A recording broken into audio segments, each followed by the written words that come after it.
Hello, Fluffers! Welcome back to Fluff It, a podcast for furries by furries. My name is Felix, a purple wolf from the United States. And my name is Uno, a green and pink raccoon from the UK. And welcome back to Fluff It. This is one of our few episodes where we are actually in the studio together. Woo! Yeah, so this is our very first recorded episode of us actually being in the same room, so that's very cool. Now, today's topic, we are going to be talking about New York City. Now, why are we exactly talking about New York City? This is a furry podcast, not a travel podcast or anything New York related. So, other than the giant rodents in New York, you're probably wondering why the hell are we talking about this? Well, we recently had a trip to New York. After AmFricon, we had a road trip to a few different places.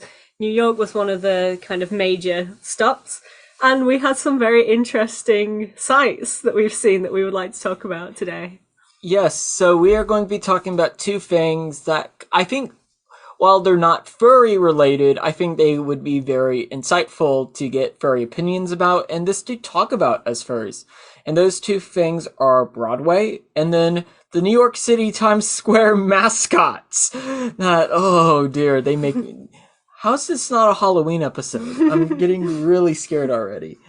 But that is going to be our topic. And as always, if you have any thoughts or opinions, please let us know. Comment or let on YouTube or on Instagram. We would love to hear your thoughts. So with Broadway, so me and Uno, Uno and I, the grammar wolf came in, we went to see two Broadway plays. We got to see Beetlejuice and Into the Woods, and both were quite different. Yeah, so the first show we saw was Beetlejuice, which I've been wanting to see for absolutely ages. I've been waiting for it to come to the UK and it hasn't yet, so I'm so happy to have had the chance to actually see it. Anyone who knows me is going to know I'm a huge fan of spooky things, so I love the film. And I really, really loved what they did with the Broadway show. I thought it was an incredibly good adaptation. Quite different from the original, but also the same in a lot of ways, which I think was a really nice balance of the two kind of versions. Yeah, and for me, I never watched Beetlejuice, the movie, so I went into it blind and I really enjoyed it. And then the other one, Into the Woods, was also very nice. I actually had some big name actors, which surprised me. I didn't realize it until I was told about it afterwards. So we kind of already went over some of this in our tips for performing in the fursuit.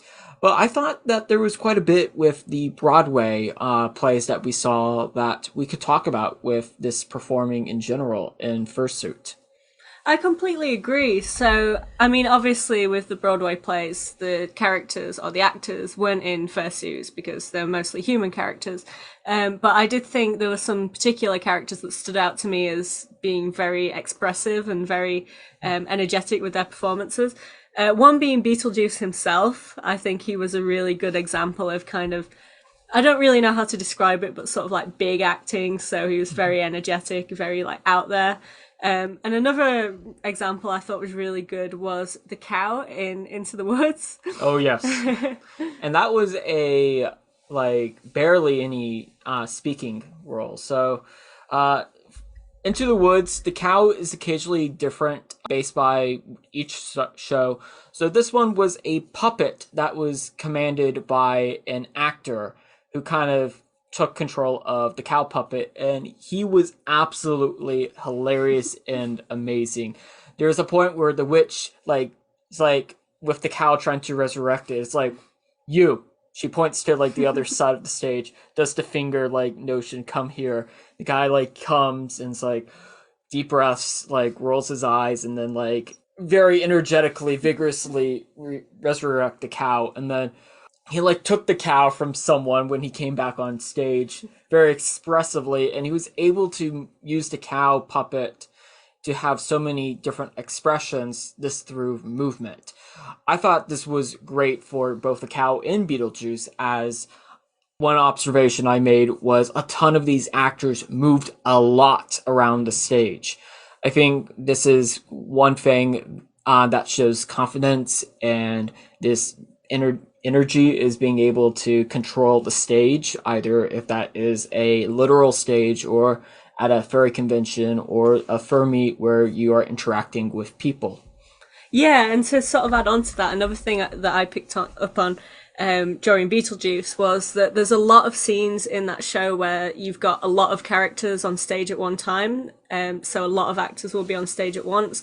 And I was almost unsure who to look at different times because everyone is doing something at every time. Nobody's just stood around, everyone's acting.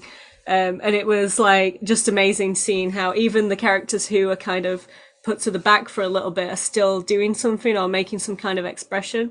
And I think tying that into fursuit acting, a kind of tip that I've always thought about is like, how would the character stand on, even if they aren't particularly in the spotlight at some given time, they're still sort of acting the part in just how they stand or the kind of hand gestures and such that they're making. And that always stands out to me with fursuiters as well, when they're sort of always in character. Yeah, I would definitely recommend watching Into the Woods if you want a play example, because you have the wolf, who he's not really into play that much. He gets killed off pretty quickly, spoilers, but he has very villainous type movements, kind of creepy-esque. And then you have Little Red, or Red Riding Hood, and she's very childish, and then like as the performance goes on, much more mature, and you can like notice not this based by this what how she says or speaks, but also by her movement and stature. I think one of my favorite moments with characters is when the narrator is like, "Who will they sacrifice in these trying times?" And they all like turn towards him when he brings up morality and all that. And like they don't say anything, but the body like expressions and attitudes to say everything, and I thought it was absolutely amazing and hilarious. Yeah, I completely agree. Both shows were really, really good examples of excellent acting, and both of the shows were just really funny as well. Which, I mean, I fully expected Beetlejuice to be hilarious, but I ended up laughing so much more than I thought I was going to. And with Into the Woods, I've only seen the film, which does have funny moments, but it is overall a little bit more serious than the stage show. So I was really pleasantly surprised to see how funny the stage show actually is as well. Yeah, if you go up to New York City as a furry, definitely check out Broadway, especially if you are either A, wanting just to do general fursuit performing, or if you actually want to do dance competitions or want to do that sort of stuff at furry conventions. I can't give any advice, because if I gave dancing advice, it would be Fluff It in the hospital and Felix getting sued at court. But the other thing we wanted to talk about New York is the New York City Times Square mascots. Well, where do we begin? Where do we begin with I mean, this one? Just now thinking about it, it's almost like we're talking about two opposites, because we've just talked about how energetic and how amazing the performers in Broadway are, and the Times Square mascots are quite the opposite of that in every possible way. It's like an apathetic furry at Anthrocon. This is something you never think you would ever see, but you do. So I knew about the New York Times mascots. This from being in New York a few times previously, seen a couple of videos about them, and this reading stuff about New York City before going up, and they are absolutely, oh my goodness, where to begin as a furry. They do a lot of things incorrectly, I feel like, that furries have corrected. So if anyone is new to, like, who are these groups of people, the New York Times mascots? Essentially, these are people that will dress up as famous characters like Mickey Mouse, Minnie Mouse, Spider-Man, Elmo is a popular one, the Incredible Hulk, and they will try and take photos with tourists in New York Times Square. And if you get confronted by one of these groups, do not take the photo, because they will ask for a large portion of money each. They will typically try and ask for 40 US dollars. They are, I think you can haggle with them, but it's for me, you shouldn't be paying for taking a picture with a mascot or a fursuit. That's something that never happened at football games, at Disney, at furry conventions, and I just feel like it's plain right scummy. Yeah, I completely agree. I mean, the only time I think that's somewhat acceptable is when it's a charity mascot.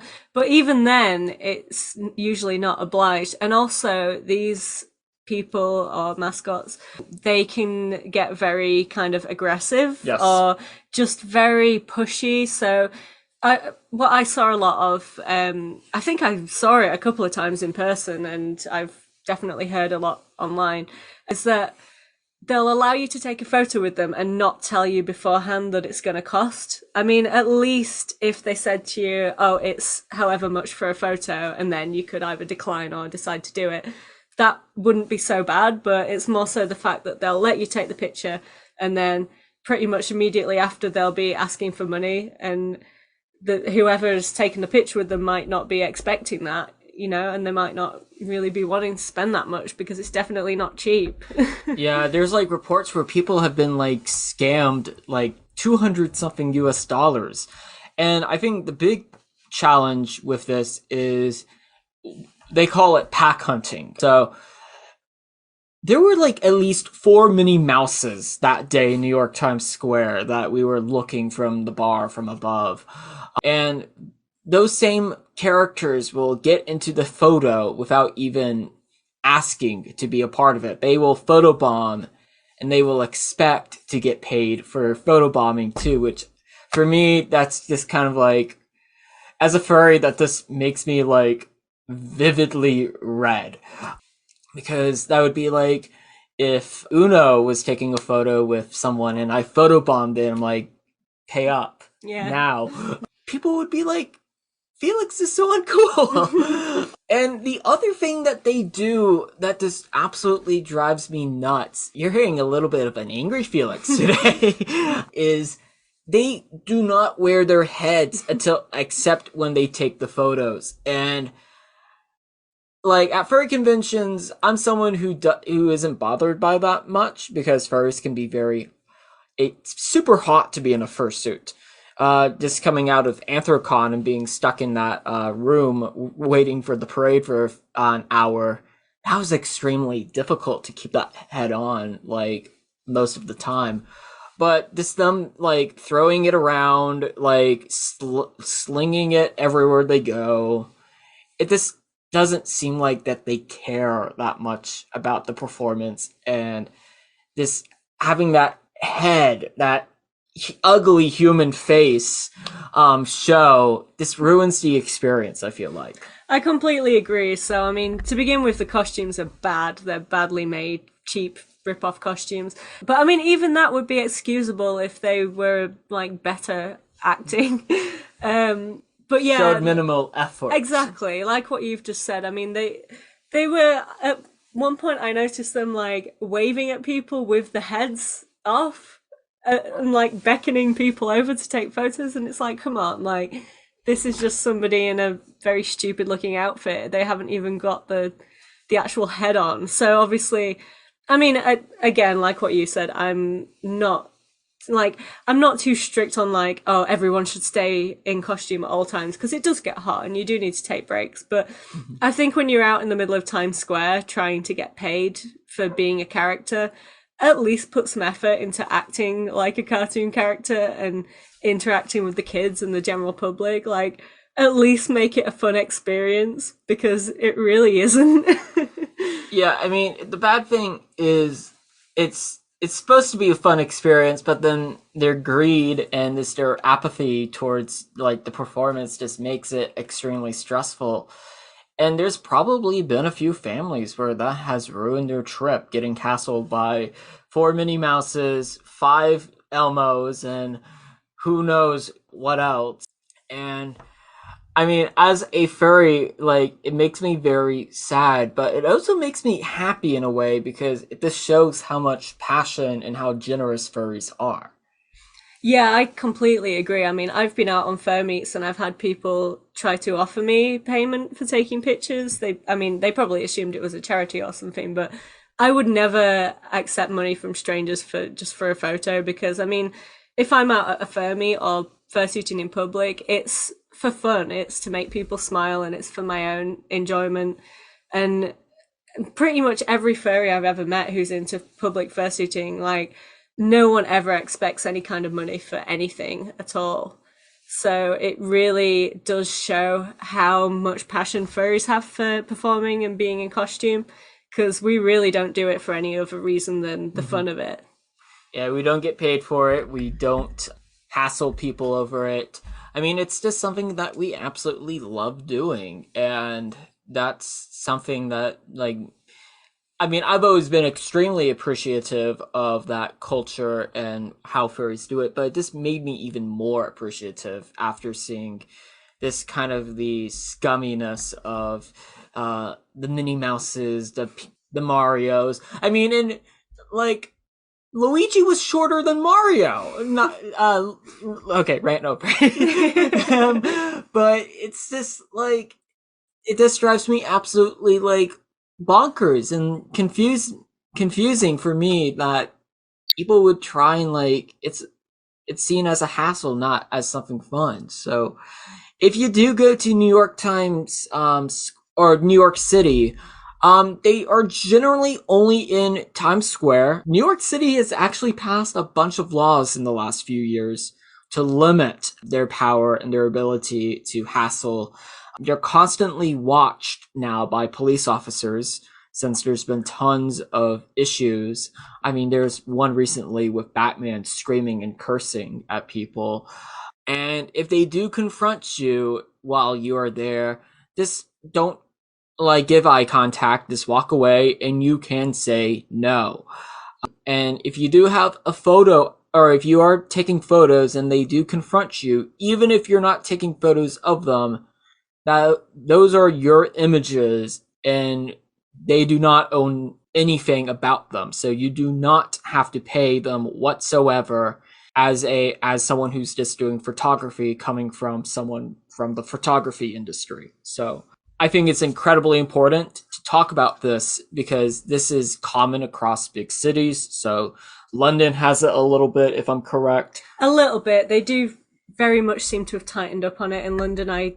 Past few times I've been in London, I haven't seen any mascots, but there are still other kinds of scammers who do similar sort of things. So yeah, it's good to be aware of at least. Yes, it's very good to be aware.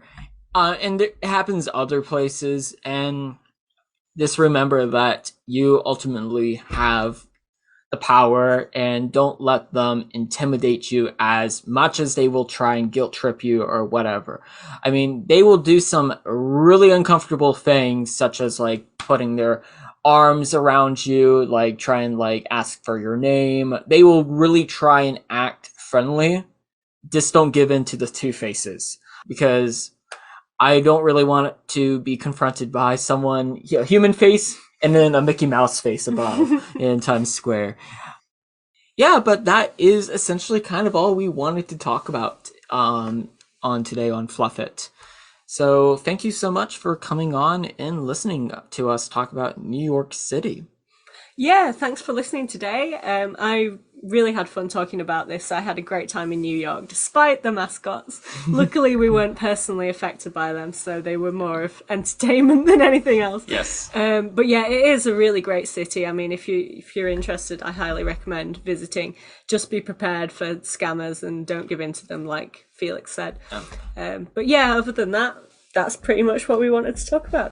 I hope that y'all found this episode interesting. As always, you can talk to us on Instagram at Fluffit Podcast or either of our tags, Ramblin' Explorer or Uno Raccoon, or you can email us at fluffitpodcast at gmail.com if you have any questions, comments, or just YouTube. We would love to hear your thoughts and opinions, and if you have any questions about New York City as either a furry or this in traveling. Thank you so much again, and this is kind of the beginning of a few shorter episodes. We are trying this out where we're going to be trying to release some episodes that are shorter but more frequently, as well as our every other week regular episodes, which we are hoping to resume shortly. But until the next episode of Fluff It, stay fluffy and have a fluff-tastic day. And we will see you all very soon. Goodbye.